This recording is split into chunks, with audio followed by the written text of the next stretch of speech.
Hey guys! So, after seeing The Last Jedi, my first reaction was, what is this? But the more I think about it, the more I'm starting to question everything that I saw in this movie. So I'm going to kind of talk about that today. First off, any scene with Rey or Luke in it, I'm starting to wonder if that was even really happening. Throughout the movie, as you watch it, those scenes just seem dreamlike and almost unreal.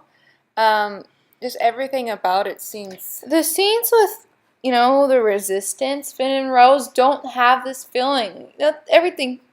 It sounds ridiculous, but it's true. It's true. Like, Finn and Rose's scene felt real to me, but then once you always cut back to Rey or Luke and even sometimes Kylo, it felt kind of dreamlish or fake. Yeah. So, there, and that's not it. Okay, so this scene with Rey in it and Kylo is Snoke, and as I start thinking about his death and him dead, supposedly, I'm starting to question that as well. I've seen other theories out there that Snoke isn't dead, and at first I was like, that's absurd. He's dead. Look at how he plopped over. But now I'm thinking he wasn't even there. And this is why. I think that Kylo projected him. And I think that a lot of this connection he has with Rey, he was responsible for that himself. He connected himself to Rey. I think he created this Snoke to kind of convince Rey, look how powerful I am. I have destroyed this Snoke character, and I want you to join me. And, there's a lot of things that he said to her. Maybe that whole thing he said to her about Luke trying to kill him wasn't even real completely. Maybe everything that he said to her was to persuade her to join him because he has these feelings for her. Well, I'm not going to completely say that. I don't think Snoke was completely made up.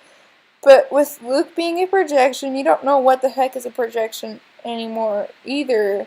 And I think one possibility is Luke was never there at all completely. Yeah, I thought that too. I mean, he disappears from Crate as he dies, but he also disappears on Octu at the same time. Who's not to say he may have been somewhere else and was doing that? Maybe all of us projection, maybe he was even dead. Yeah, who knows? I think watching this movie, and we're going to go see it another time, because I just have to. The first time I'm like, you know what, this movie, I can't watch it again, but now I feel like I need to watch it again to kind of pick up on details that I missed on the first time. So I think we need to examine all the things that Kylo has said and done in this movie and ask ourselves what is real and what is not real. One of the weirdest things for me is, Rey and Kylo have this fight, and they cut away, and it comes back, and Kylo's all alone on the floor, like, passed out. Where did Rey go? They don't even explain that. Yeah, why is his head out like Chewbacca that? dropped her off through the escape pod, but with the I can't remember the name of the ship that exploded. Sorry, but how did Chewbacca land on the Millennium Falcon and pick her up? It just seems off. It's off. And now they're on Crate all of a sudden. So either Kylo is doing these things or Rey is doing these things through the Force. If you picked up on the end where Rey has the old Jedi text, she has them in the Falcon, you have to. If you've seen that, you have to ask yourself, what? How did those even get there? Those were burned down by Yoda. So, what is really happening?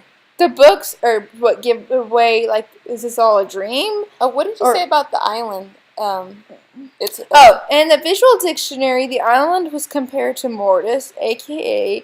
a planet in the Clone Wars. Go watch that yourself. But in Mortis, you weren't sure what was real. They weren't even sure if where they were was real or anything like that. A lot of it could have been an illusion or not.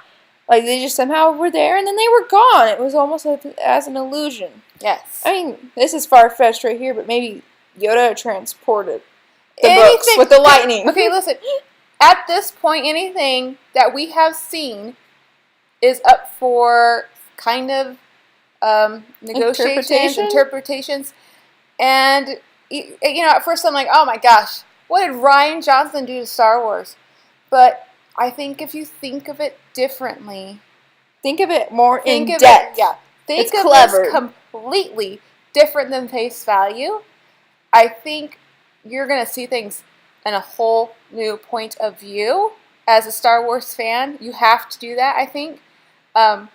Anyways, if you have seen the movie and you hated it, see it again. Go see it again. With an open mind, an open heart. And try to see if you can pick up on things that may seem real, but are not real. The books at the end are just like, that makes you question everything. So you can go in that movie and question everything. Yep. Well, that's it for today. Have a great day.